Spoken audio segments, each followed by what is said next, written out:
Walter McCown. I'm a bear researcher with Florida Fish and Wildlife Conservation Commission, working on a bear research on Camp Blanding, and we have this is an area that's fairly recently colonized, and it has a small population of bears. And this past summer we collared several bears, 7, and a couple of those were females. One of the females had needled in, and we think that she had offspring probably about the end of January, and this morning we'll be going in and obtaining those cubs to work them up. We put a chip in them to identify them later.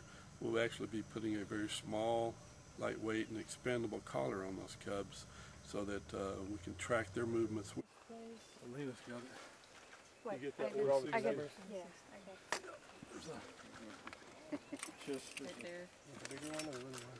That's right there. Tell me what she's also drawn on that picture. What we're doing is a little bit unique. It's the first study that we've done outside of a large core population. This Camp Blanding lies between 2 large populations in Ocala Forest and in Osceola National Forest.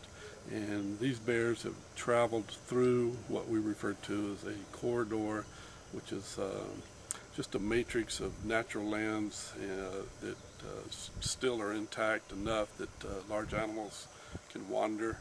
And bears do wander between Ocala and Osceola, and they've come on Camp Blanding and been able to colonize it.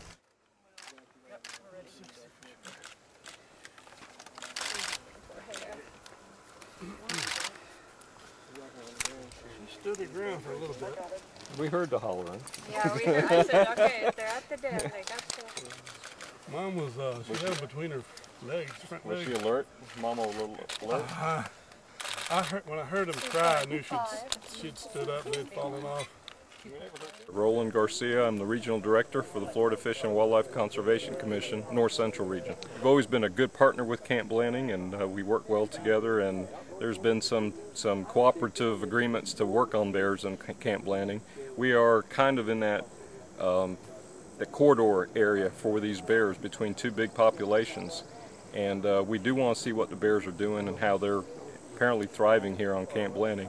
What's really neat about this event today is this is actually the first time that we've put our hands on some cubs at a den that have been birthed here at Camp Blanding. So I think it's a pretty special day that we've been able to document that we've got bears doing pretty good here on Camp Blanding, pretty good in these corridor areas, and that they're actually reproducing and denning and having their young on lands like this. The black bear success story in Florida is completely dependent on partnerships with landowners, other agencies, the public in general. And so being able to document that we've got great partnerships like this is the signature stamp on the success and the future of black bears in Florida. Without cooperation like this, it'll be very difficult to manage black bears in Florida. We need to go. Say goodbye. Bye, baby.